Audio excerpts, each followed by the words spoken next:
আসসালামু আলাইকুম ভিউয়ার্স, আলিস কিচেন থেকে সবাইকে ওয়েলকাম জানাচ্ছি। আজকে আমি আপনাদের সাথে মজাদার রেসিপি নিয়ে চলে এসেছি। আজকে তৈরি করে দেখাবো 3টি মজাদার নাস্তা। আশা করছি আপনাদের কাছে ভালো লাগবে। একটি মুরগির বুকের মাংস দিয়ে আপনি তৈরি করে ফেলতে পারবেন এই 3টি মজাদার নাস্তা। আশা করছি আপনাদের কাছে রেসিপিটি ভালো লাগবে। ভালো লাগলে অবশ্যই আমার চ্যানেলটাকে সাবস্ক্রাইব করে দেবেন, লাইক কমেন্ট শেয়ার করতে ভুলবেন না। যারা ফেসবুক থেকে দেখছেন তারা আমার পেজটাকে ফলো দিয়ে রাখবেন। এখানে আমি চিকেন নিয়েছি, চিকেনটাকে ছোট করে টুকরো করে নিয়েছি, আর এখানে পাউরুটি 6 পিস নিয়েছি, টুকরো করে নিলাম। এখানে আমি 1 চা চামচ আদা রসুন বাটা দিয়ে দিলাম, দিয়ে দিচ্ছি 1 টেবিল চামচ সয়া সস, 1 টেবিল চামচ কর্নফ্লাওয়ার, দিয়ে দিচ্ছি 1 চা চামচ কালো গোলমরিচ গুঁড়ো, 1 চা চামচ চিলি ফ্লেক্স, দিয়ে দিচ্ছি স্বাদ মতো লবণ, দিয়ে আমি ব্লেন্ড করে নিব। ব্লেন্ড করা হয়ে গেলে আমি হাত দিয়ে সুন্দর করে একটু মেখে নিচ্ছি। এখন আমি একটু চপিং বোর্ডের মধ্যে আমি সামান্য তেল দিয়ে নিয়েছি। এখন আমি মিশ্রণটাকে এর মধ্যে দিয়ে আমি আরও একটু ভালো করে হাত দিয়ে আমি মেখে নিব। যত ভালো করে মাখাতে পারবেন আপনার সসেসগুলো খেতে খুবই ভালো হবে। এখানে আমি সসেসের জন্য আমি 2 টেবিল চামচের মতো আমি এখানে পেস্ট নিয়েছি, নিয়ে এখন আমি লম্বাটে করে সসেসের আকারে আমি শেপ দিয়ে নিচ্ছি। আমাদের কাছে হাতের কাছে যাদের ফয়েল পেপার থাকে না বা নেই, তারা আমরা এভাবে করে চিকেন সসেসটা আমরা বানিয়ে নিতে পারি। খুবই সহজ বানানো এবং খুবই মজার হয় খেতে। আপনারা এভাবে প্লিজ তৈরি করে দেখবেন, আশা করছি আপনাদের কাছে ভালো লাগবে। আমি এক এক করে চিকেন সসেসগুলোকে আমি তৈরি করে নিচ্ছি। এখন আমি চিকেন বল তৈরি করছি। আমি 1 টেবিল চামচ নিয়ে আমি সুন্দর করে গোল শেপ দিয়ে নিচ্ছি। গোল শেপ দিয়ে নিলেই কিন্তু হয়ে যাবে চিকেন বল। দেখুন কতটা পারফেক্ট হয়েছে। এখন আমি চিকেন নাগেটস তৈরি করব। এখানে আমি ময়দা দিয়ে দিচ্ছি। ময়দা দিয়ে আমি যে মিশ্রণগুলো ছিল বাকি সেটা দিয়ে আমি সুন্দর করে একটু হাত দিয়ে চেপে চেপে আমি গোল শেপ করে নিব। আপনারা এখানে গোল শেপও করতে পারেন কিংবা স্কোয়ার শেপও করে আপনারা কেটে নিতে পারেন। এটা আপনাদের ইচ্ছা অনুযায়ী আপনারা করে নেবেন। এই তো আমি গোল শেপ দিয়ে নিয়েছি। দেখুন এরকম থিকনেসটা এসেছে, বেশি পাতলাও না বেশি মোটাও হবে না। এখন আমি নাইফের সাহায্যে আমি নাইফের মধ্যে একটু তেল ব্রাশ করে আমি সুন্দর করে আমি ছোট ছোট করে আমি কেটে নিব। এ তো কাটা হয়ে গিয়েছে। এখন আমি হাতের মধ্যে একটু তেল নিয়ে আমি সুন্দর করে স্কোয়ার শেপে আমি সবগুলো নাগেটসগুলো তৈরি করে নিব।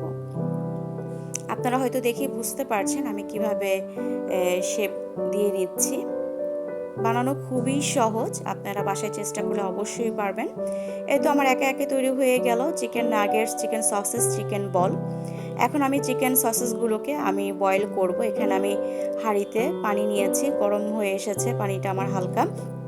এখানে আমি চিকেন সসেসটাকে দিয়ে দিচ্ছি, চিকেন সসেস এবং চিকেন বলটাকে দিয়ে দিব। যখন বলক উঠে আসবে, পানিটা গরম হয়ে আসবে, এগুলো অনায়াসে সুন্দর করে ভেসে আসবে।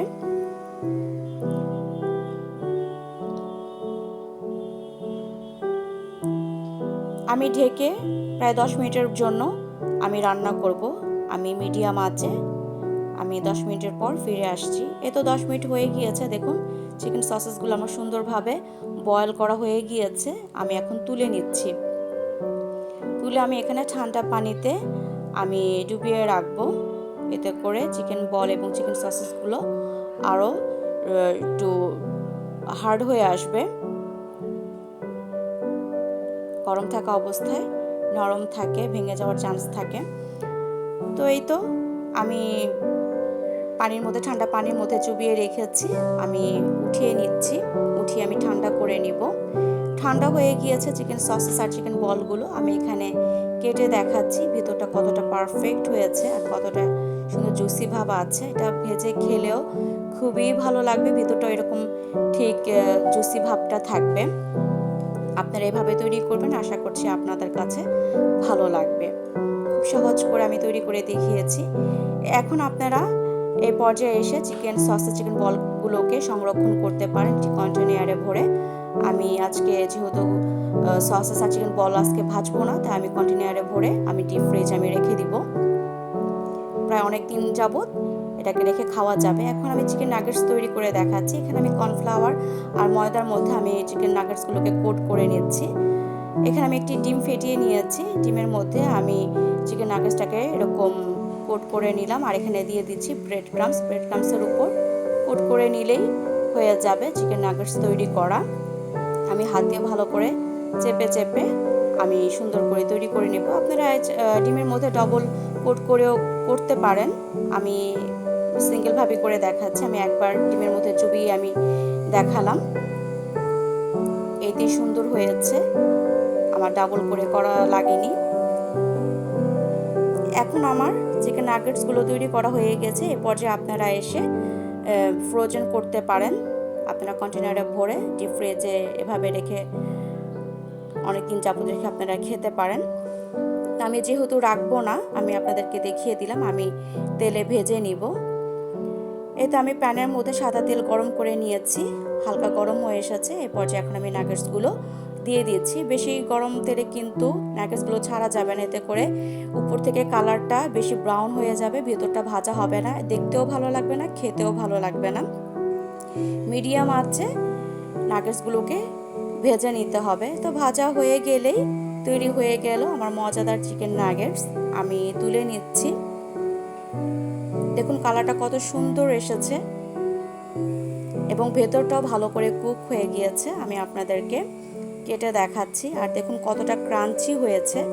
আপনারা যখন বাসায় তৈরি করবেন আপনারা বুঝতে পারবেন যে এটা কতটা মজার খেতে আর কতটা পারফেক্টভাবে হয়েছে।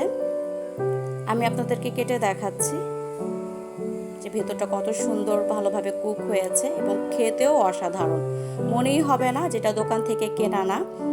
খুবই মজার খেতে এবং খুবই সহজ বানানো। আশা করছি আপনাদের কাছে রেসিপিটি ভালো লাগবে। ভালো লাগলে অবশ্যই আমাকে কমেন্ট করে জানাবেন। আজকের মতো এখানেই বিদায় নিচ্ছি। আল্লাহ হাফেজ।